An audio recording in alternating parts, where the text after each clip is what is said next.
Maaari nga bang magkaroon ng civil service eligibility ang ilang elected officials ng lokal na pamahalaan?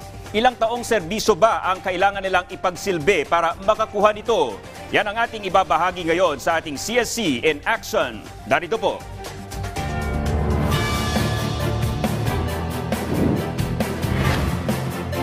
Magandang araw, Pilipinas. Tayo ngayon ay nabigyan ng pagkakataon upang tugunan ang inyong mga katanungan sa mga programa at patakaran ng Civil Service Commission. Ako po si Chairperson Carlo Nograles para sa CSC in Action. Pinatutupad na ng Civil Service Commission ang inamyendahang Implementing Rules and Regulations ng Sanggunian Member Eligibility, kung saan binibigyan ng civil service eligibility ang mga Vice Mayor, Vice Governor at Sanggunian members.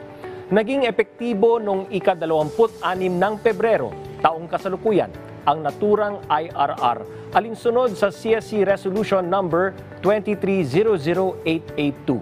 Ayon sa polisiya, ang mga Vice Mayor, Vice Governor at Sanggunian members na nakatapos ng termino ay maaaring makakuha ng civil service eligibility upang magkaroon sila ng pagkakataon na muling magsilbi sa pamahalaan bilang isang empleyado kung kanilang nanaisin.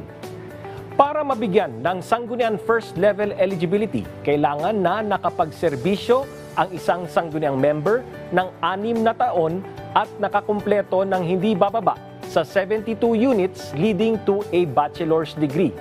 Ang eligibility na ito ay equivalent sa Career Service Sub-Professional Eligibility, kung saan pwedeng magamit sa pagpasok o promosyon sa mga first-level career service position sa pamahalaan.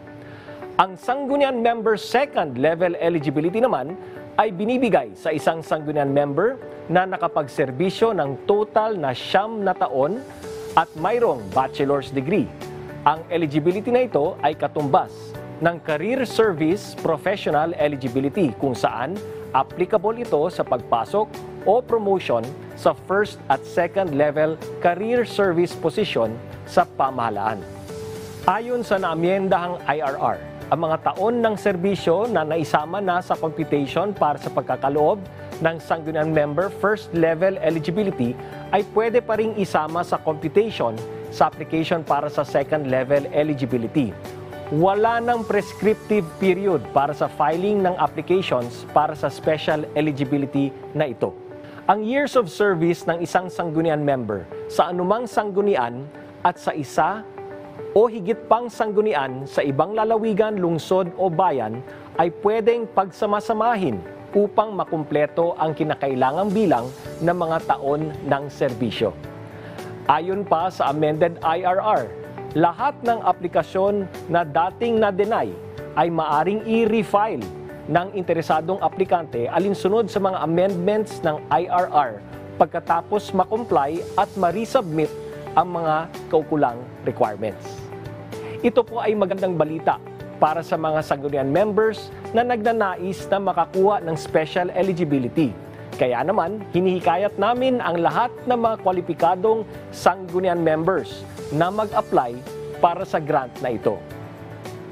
Para sa karagdagang impormasyon, maaring makipag-ugnayan sa aming mga opisina at social media channels.